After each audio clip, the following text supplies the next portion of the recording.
But what if the colors in your image are not correct and there is no object that should be pure white? Hi, I'm Alex Jordan from Learn Color Grading and FilmSimplified.com, and today we're going to be taking a look at advanced color correction. Because having the correct colors in your footage from the start is crucial. It not only makes your footage look better, but also simplifies the color grading process because the colors are already accurate. Color correction consists of two parts. First, you correct the brightness and contrast of the image. The second part is called white balance, which ensures the colors are accurate by looking at a white object, or an object that should be white, and making sure it has no color shifts or hue. But what if the colors in your image are not correct and there is no object that should be pure white? In this case, having a basic understanding of color correction becomes essential. Although almost every effect in DaVinci Resolve can be used for color correction, I prefer to use curves for two important reasons.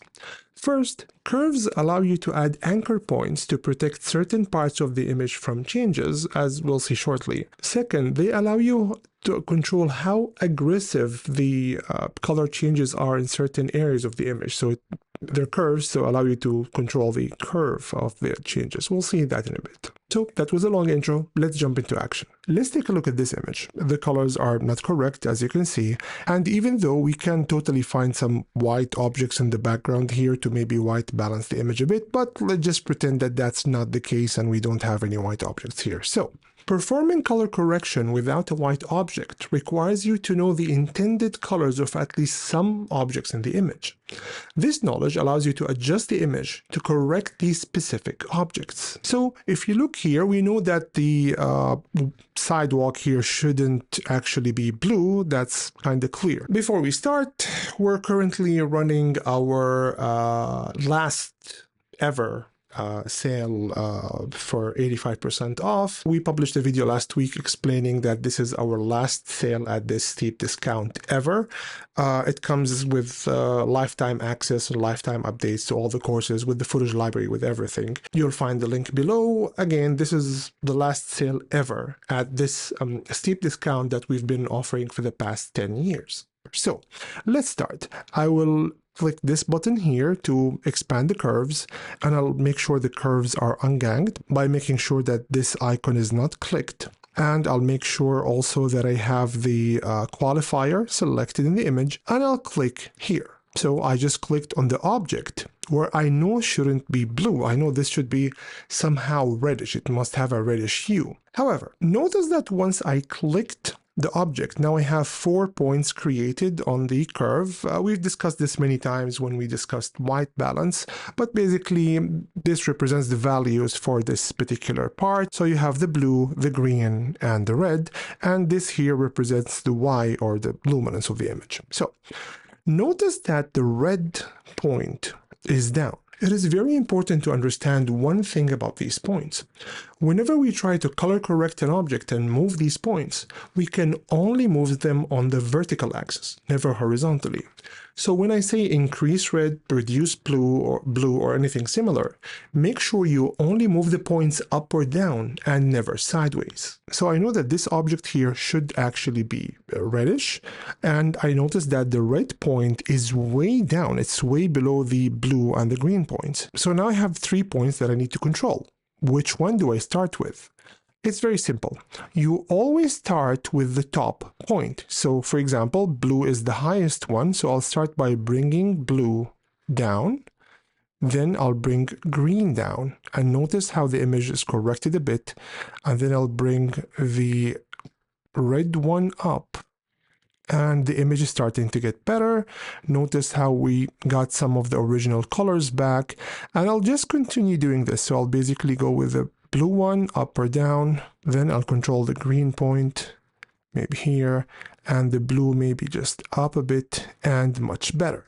So this is the image before and after, before, after. Now we managed to do this because we know the colors of a certain object, and because this object should be red, it's very easy to figure that the red part, whenever we click on the object, so the red dot, should not be at the bottom. It should be higher because the object should be red. I mean, that's easy. However, Notice something very important. With these points added, they have corrected the colors and also serve now as placeholders. This means that now if I need to adjust the highlights, my changes to the highlights portion will not affect the colors I've already corrected because of these anchor points.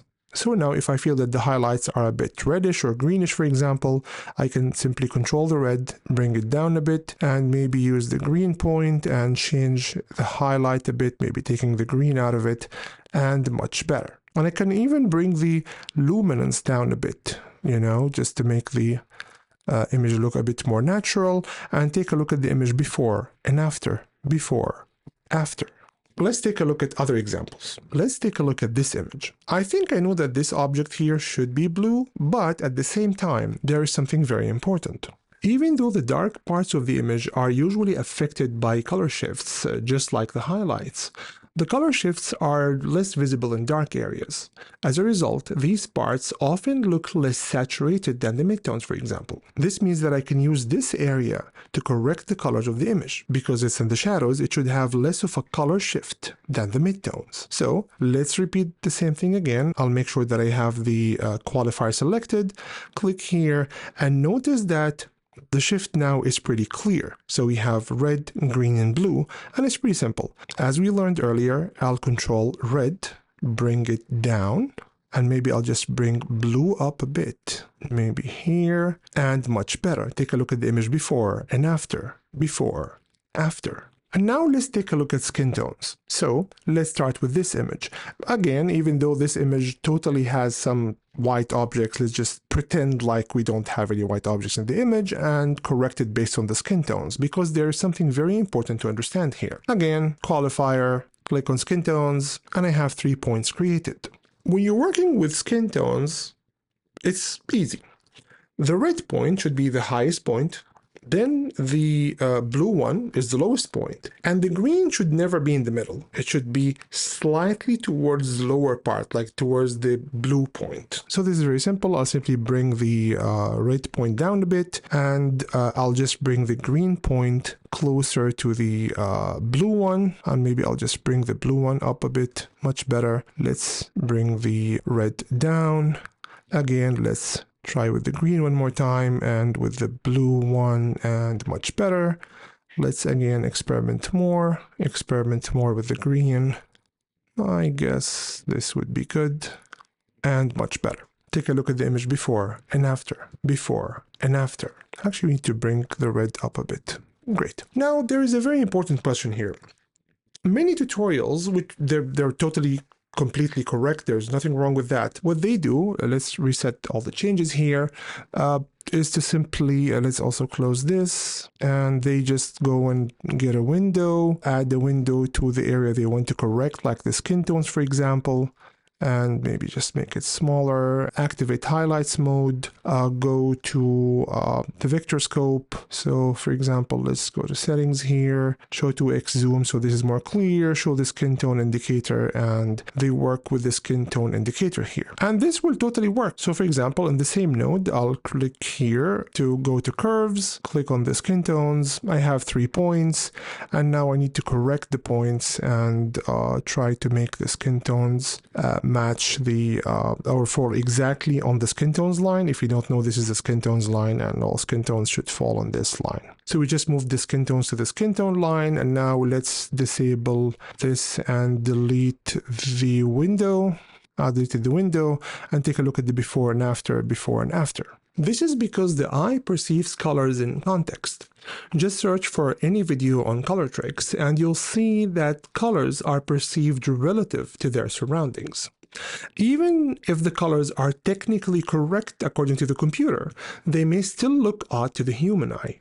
Therefore, I prefer to aim for an image that looks correct to the human eye rather than to the computer.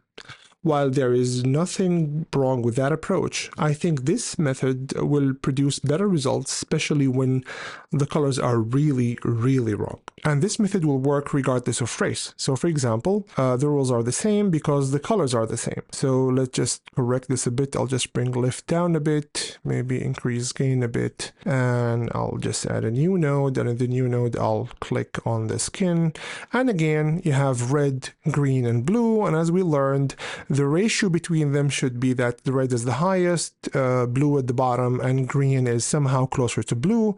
So I'll just bring this down a bit, bring green down, maybe try blue a bit, green up, down, and maybe we can do this. And look at the image before and after, before, after. This ratio for skin tones, so basically red at the top, blue at the bottom, and green closer to them, closer to blue, will make you able to correct any image, even if there is no white object, like something that should be pure white and have no hue shift at all in the image, even if that's not present. So I hope this was helpful. If it was helpful, please visit us at filmsimplified.com, where you can join our free DaVinci Resolve crash course that is designed for the absolute beginner and will take you through every tab in Resolve. Thank you. filmsimplified.com